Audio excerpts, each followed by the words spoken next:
وہ خاموش ہو گیا تھا۔ اس نے حدید کے چہرے پر نظریں ہٹا لی۔ دھند بہت گہری ہو گئی تھی۔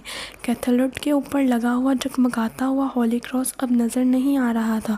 دھند نے اسے نظروں سے اوجھل کر دیا تھا۔ اس نے اسے ڈھونڈنے کی کوشش نہیں کی تھی۔ چرچ میں اب بہت خاموشی تھی۔ پہلے والا شور بہت کم ہو چکا تھا۔ سروس بہت دیر کی ختم ہو چکی تھی اور اب دور پارکنگ سے گاڑیاں نکلنے کی ہلکی ہلکی آوازیں آ رہی تھیں۔ وہ دونوں چپ چاپ بینچ پر بیٹھے ہوئے تھے۔ دونوں سوچ رہے تھے، ایک ماضی کے بارے میں، دوسرا مستقبل کے بارے میں، اور حال سے دونوں بے خبر نظر آ رہے تھے۔ مجھے نہیں پتا محبت کیا ہوتی ہے، اسے کس طرح ڈیفائن کرتے ہیں، کس طرح وضاحت کرتے ہیں، میں یہ سب نہیں جانتا، لیکن میں یہ ضرور جانتا ہوں کہ میں نے خدا سے بہت محبت کی ہے، اتنی محبت جتنی میں کر سکتا تھا۔ کرسٹینا نے ایک طویل خاموشی کے بعد اپنے بائیں جانب اس کو بولتے سنا تھا۔ گردن موڑ کر اس نے حدید کا چہرہ دیکھا تھا۔ وہ کیتھیڈرل کے اوپر لگے ہوئے کراس کو دھند میں تلاش کرنے کی کوشش کر رہا تھا۔ لیکن میرے پیرنٹس کی طرح خدا کے پاس بھی میرے لیے وقت نہیں ہے۔ میں نے جب بھی اس سے دعا کی ہے مجھے کچھ نہیں ملا۔ پچھلے 18-19 سال میں نے ایک جہنم میں گزارے ہیں۔ ہر دن میں خدا سے دعا کرتا تھا، اس سے درخواست کرتا تھا کہ وہ ہمارے گھر کو ٹھیک کر دے۔ سب لوگوں کے گھروں کی طرح میرے پیرنٹس ایک دوسرے کے ساتھ خوش رہنا سیکھ لیں، میرے لیے اس کے پاس کچھ وقت بچ جائے، مگر کچھ بھی نہیں ہوا، مجھے کچھ نہیں ملا۔ جب ممی اور پاپا کی ڈائیورس ہونے والی تھی تو میں نے خدا سے دعا کی تھی کہ ایسا نہ ہو، وہ کبھی الگ نہ ہو، مگر ڈائیورس ہو گئی۔ جب پاپا پر حملہ ہوا تب میں نے دل سے خدا کو پکارا تھا، کہا تھا کہ پلیز میرے پاپا کو بچا لو۔ میری دعا قبول نہیں ہوئی۔ میں نے دعا کی تھی کہ ممی کو سزا سے بچا لو، انہیں کچھ نہ ہو، وہ میرے پاس آخری رشتہ تھی، مجھے ان سے محبت تھی، مگر کچھ نہیں ہوا، میری کوئی دعا ان کے کام نہیں آئی۔ ممی کو سزا ہو گئی اور پھر ان کی ڈیتھ ہو گئی، اور پھر میں نے ایک فقیر کی طرح خدا سے کہا تھا کہ وہ ٹینا کو مجھ سے جدا نہ کرے، اسے تو میرے پاس رہنے دے، مگر خدا نے میرے ساتھ کیا کیا، مجھ سے آخری چیز بھی چھین لی۔ جب میں امریکہ میں تھا تو وہاں میں نے ان لوگوں کو ہر بات پر یسوع کہتے سنا تھا، وہ اپنے نبی کا نام لیتے تھے۔ میرے سارے فرینڈز، میں کوشش کرتا تھا اتنی ہی عقیدت سے اپنے نبی کا نام لوں، ان سے مدد مانگوں، انہیں بتاؤں کہ اللہ میرے ساتھ کیا کر رہا ہے۔ اگر یسوع خدا سے اس کے فیصلے تبدیل کروا سکتے ہیں تو پھر میرے پرفیکٹ کیوں نہیں؟ یسوع مسیحا مردوں کو زندہ کر دیتا ہے، مٹی کے پرندوں میں جان ڈال دیتا ہے، بیماروں کو ٹھیک کر دیتا ہے۔ وہ ایک دو نہیں، لوگوں کے بہت سے معجزے کیا کرتے تھے۔ میں نے سوچا میرے نبی میرے لیے یہ سب کیوں نہیں کرتے، جبکہ میں ان سے محبت کرتا ہوں، سب کچھ انہی کے بتائے طریقے سے مانگ رہا ہوں، پھر بھی ان کے نزدیک میں کچھ بھی نہیں، میری کوئی اہمیت نہیں ہے۔ کوئی آخر اتنی بار ٹھکرایا جائے، اور یقین کرو مجھے واقعی ہر بار لیٹ ڈاؤن کیا گیا ہے، ہر بار مجھے مایوس کیا گیا ہے۔ کوئی بھی شخص اپنے مذہب کو معمولی باتوں پر تو نہیں چھوڑتا، کچھ نہ کچھ تو ایسا ضرور ہوتا ہے جو آپ کو کہیں اندر سے ہرٹ کرتا ہے، اور میں اندر سے ہرٹ ہوا ہوں، ایک بار نہیں کئی بار۔ میرا ہاتھ اتنی بار جھٹکا گیا ہے کہ اب میں نے ہاتھ بڑھانا ہی چھوڑ دیا ہے۔ مذہب مشکل وقت میں آپ کا سہارا ہوتا ہے، اور یہ مشکل وقت میں بھی سہارا نہیں بن سکتا تو پھر ایسے مذہب کا کیا فائدہ؟ پھر بھی تو خدا کے بنائے ہوئے دو مذاہب میں سے ایک کا انتخاب کر رہا ہوں، کوئی غلط کام تو نہیں کر رہا؟ وہ اب اس سے سوال کر رہا تھا۔ وہ بھیگی آنکھوں سے اسے دیکھتی جا رہی تھی۔ اگر میں کہوں ہاں تو؟ حدید نے بے یقینی سے اسے دیکھا تھا، شاید وہ اس جواب کی توقع نہیں کر رہا تھا۔ میں تمہارے بارے میں کچھ نہیں جانتا، مجھے نہیں پتا تم کیسی زندگی گزار رہی ہو، مجھے یہ بھی پتا نہیں کہ تم نے کبھی کسی سے محبت کی ہے یا نہیں، مگر میں نے اپنی ساری زندگی دوزخ میں گزاری ہے، ایسی دوزخ جس میں مجھے میری کسی غلطی کی سزا کے طور پر نہیں ڈالا گیا تھا۔ جب آپ دوزخ میں ہو تو پتا ہے زندگی کی سب سے بڑی خواہش کیا ہوتی ہے؟ صرف ایک ہلکی سی معمولی سی ٹھنڈک کی، تاکہ دوزخ کی گرمی کچھ تو کم ہو جائے۔ ٹینا میرے لیے وہی ٹھنڈک تھی۔ میں نے زندگی میں اس سے بڑھ کر کسی کو نہیں چاہا، بلکہ شاید مجھے یہ کہنا چاہیے کہ میں نے زندگی میں اس کے علاوہ کسی کو چاہا ہی نہیں۔ میں نے خدا سے کہا تھا میں نے ہر چیز کھو دی ہے، مجھے پرواہ نہیں ہے، لیکن اگر ٹینا میری زندگی سے نکل گئی تو پھر سب کچھ بدل جائے گا، ہر چیز ختم ہو جائے گی، میرا ایمان، میرا پیغمبر، میرا مذہب، میں سب کچھ چھوڑ دوں گا۔ اور میں نے خدا سے ریکویسٹ کی تھی کہ وہ ایسا کبھی نہ کرے، لیکن اس نے کیا کیا؟ اس نے مجھے دکھا دیا کہ اسے میری کوئی پرواہ نہیں۔ اس نے مجھے بتا دیا کہ اس کے نزدیک میری ویلیو ایک چوٹی جتنی بھی نہیں ہے۔ تم مجھے بتاؤ، میری جگہ تم ہو تو تم کیا کرو گی؟ میں یہاں جس گھر میں واپس جاؤں گا وہاں نہ پیرنٹس ہیں نہ بہن بھائی، وہاں صرف دیواریں ہیں، اور دیواروں سے تو آپ کو محبت نہیں مل سکتی۔ دنیا میں کوئی ایک شخص نہیں جس کو مجھ سے محبت ہو، جس کے لیے میرا وجود کوئی معنی رکھتا ہو، جو میری پرواہ کرتا ہو۔ دنیا میں کتنے بلین لوگ ہیں، ان میں سے ایک کو بھی حدید نام کے اس شخص کی وجود کی ضرورت نہیں ہے۔ تم کبھی اندازہ لگا سکتی ہو، جب میں لوگوں کا ہجوم ہر جگہ دیکھتا ہوں تو میرا دل کیا چاہتا ہے؟ میرا دل چاہتا ہے کہ میں ان میں کوئی میرا نام پکارے، کسی کے چہرے پر مجھے دیکھ کر مسکراہٹ آ جائے، مگر مجھے کوئی جانتا ہے نہ پہچانتا ہے۔ محبت تو بہت دور کی بات ہے، میں چھٹ جانا شروع نہ کرتا تو میں پاگل ہو جاتا یا پھر خودکشی کر لیتا۔ میں زندگی سے اس حد تک تنگ آ چکا ہوں کہ مجھے نہیں پتا اللہ نے دنیا کس کے لیے بنائی ہے، مگر یہ کم سے کم میرے جیسے انسان کے لیے تو نہیں بنائی ہے۔ اس کی آواز بڑھ گئی تھی۔ جو بات میں تمہیں اب بتاؤں گا شاید تمہیں اس پر کبھی یقین نہیں آئے گا، تم سوچو گے میں جھوٹ بول رہا ہوں، شاید تم قہقہا لگا کر ہنس پڑو، لیکن پھر بھی مجھے تم سے یہ بات تو کہنی ہی ہے۔ حدید نے حیرانگی سے ساتھ اسے دیکھا تھا، وہ اسی کی طرف دیکھ رہی تھی بھیگی پلکوں اور پرسکون چہرے کے ساتھ۔ کیا تم کو یقین آئے گا کہ میں تمہاری محبت میں نہیں تمہارے عشق میں گرفتار ہوں؟ اس کے جملے پر وہ ساکت رہ گیا تھا۔ اور یہ عشق اس روز پارک میں تمہیں دیکھنے پر ہوا تھا۔ میں نے تمہیں پہلی نظر تمہیں دیکھا اور میں جان گئی تھی کہ میں اسیر ہو چکی ہوں۔ تم نہیں جانتے یہ بات تم سے کہنے کے لیے میں نے تمہیں اس دن کتنا ڈھونڈنے کی کوشش کی تھی، مگر تم نہیں ملے، اور اس دن میں نے اللہ سے کہا تھا کہ اگر تم مجھے دوبارہ مل گئے تو میں اسلام قبول کر لوں گی، کیونکہ تم مسلم تھے، اور اس دن تم نے سسٹر کو اپنا نام بتایا تھا نا۔ وہ ایک لمحے کے لیے خاموش ہوئی تھی۔ حدید کے چہرے پر انتہائی بے یقینی تھی۔ تم خاموش کیوں ہو؟ بولو نا۔ کیا بولوں؟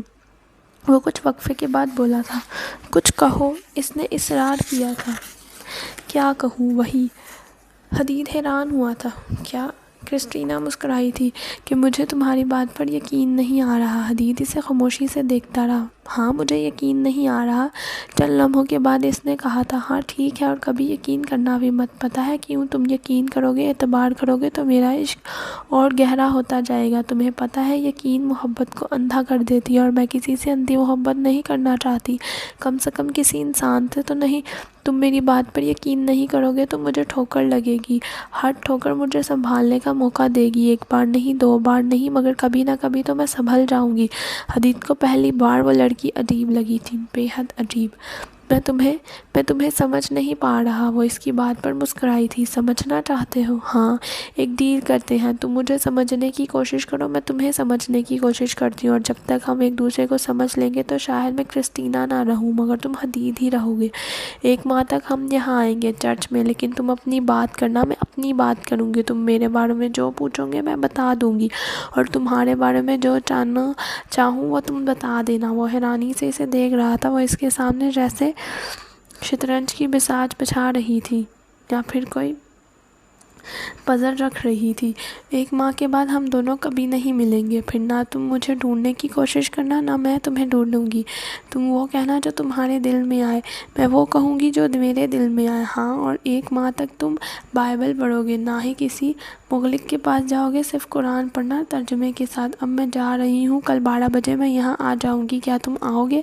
وہ اب کھڑی ہو کر اس سے پوچھ رہی تھی۔ وہ چپ چاپ اسے دیکھتا رہا۔ وہ اسے جھٹک دینا چاہتا تھا، وہ اس سے کہنا چاہتا تھا کہ وہ اسے اس رستے سے نہ بھٹکائے، اسے وہاں ڈٹ جانے دے جہاں وہ جانا چاہتا تھا۔ وہ اس سے کہنا چاہتی تھی کہ وہ اس کی زندگی میں مداخلت کیوں کر رہی ہے، اسے اس میں کیا دلچسپی ہے، وہ اس سے کیا چاہتی ہے، اور حدید نے کہہ دیا تھا، ہاں میں آؤں گا۔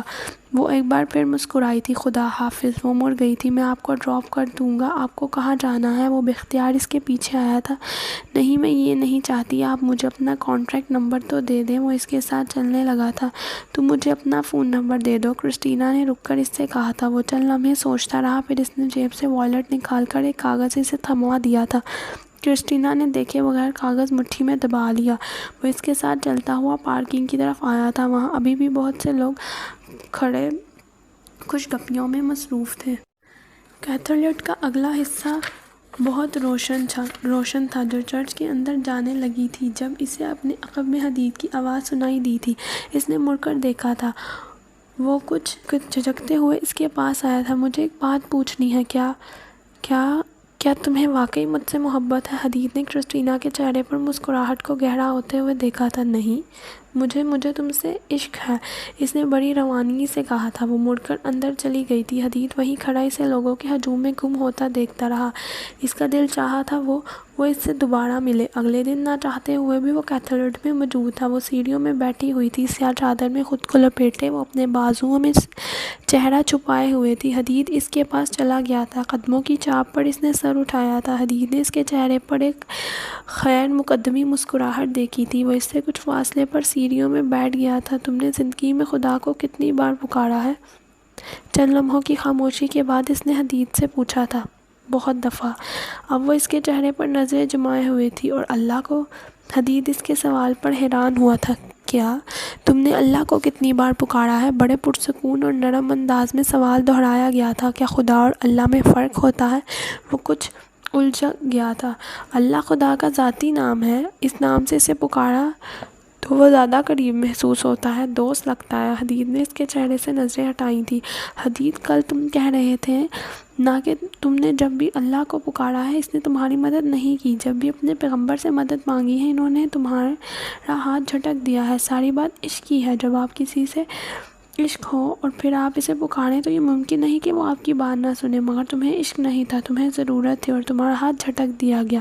مجھے دیکھو، اس دن تمہیں دیکھا پارک میں اور مجھے تم سے عشق ہو گیا۔ عجیب بات ہے نا، پہلی بار دیکھنے پر محبت نہیں عشق ہو گیا۔ اور پھر میں تم سے بات کرنے کے لیے تمہارے پیچھے بھاگی جیسے پاگل بھاگتے ہیں۔ میرے پاؤں میں جوتا تک نہیں تھا، مگر مجھے اس کی پرواہ نہیں تھی کیونکہ مجھے تم سے بات کرنی تھی، تمہاری تلاش تھی، تم نہیں ملے۔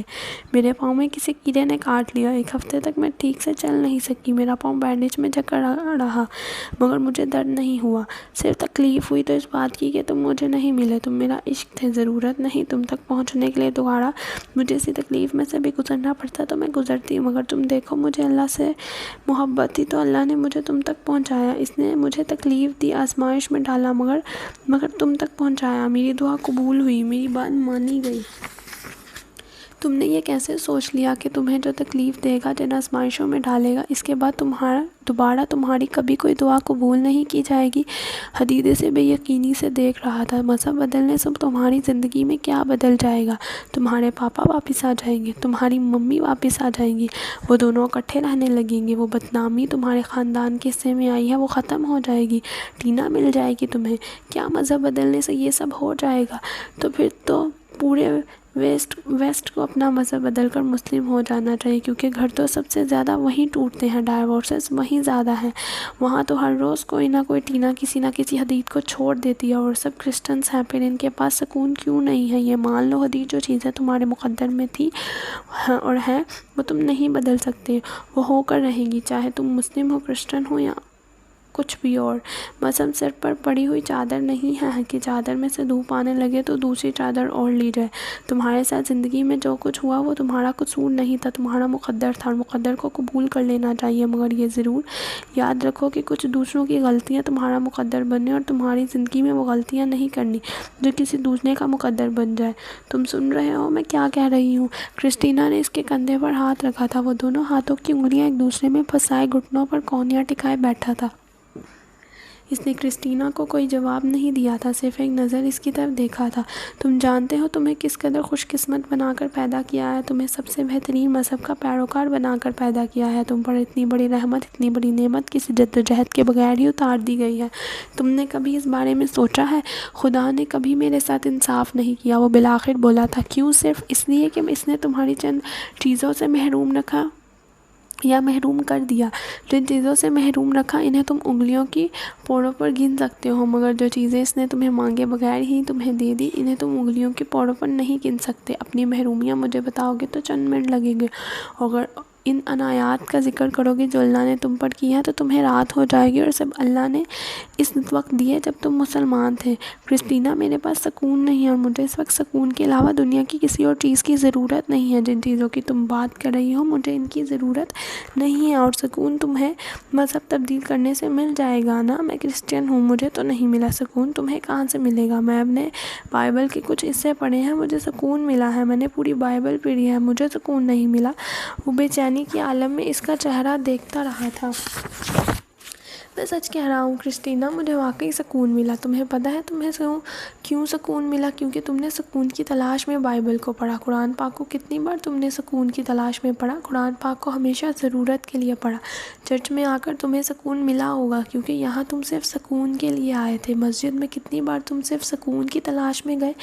وہاں تو ہمیشہ ضرورت کے تحت گئے ہو۔ کچھ دیر نے کچھ نہیں بول سکا۔ اس کے پاس دلائل تھی اور حدید کے پاس بہانہ تھا، اور دلائل ہر بہانے پر بھاری ہوتی ہے۔ تم نے بائبل کو کس زبان میں پڑھا ہے؟ انگلش میں، اور قرآن کو عربک میں۔ تم نے بائبل کو کس عمر میں پڑھا؟ 19 سال کی عمر میں، اور قرآن کو 10 سال کی عمر میں۔ وہ چند لمحے خاموشی سے اس کا چہرہ دیکھتی رہی تھی۔ تم نے بائبل کو 19 سال کی عمر میں سکون کے لیے اس زبان میں پڑھا جسے تم جانتے ہو، اور تمہیں لگا کہ تمہیں سکون مل گیا۔ تم نے قرآن پاک کو 10 سال کی عمر میں صرف ضرورت کے لیے اس زبان میں پڑھا جسے تم جانتے تک نہیں، اور تمہیں لگا کہ تمہیں کچھ نہیں ملا۔ تم محمد صلی اللہ علیہ وآلہ وسلم کے پیروکار میں سے ہو۔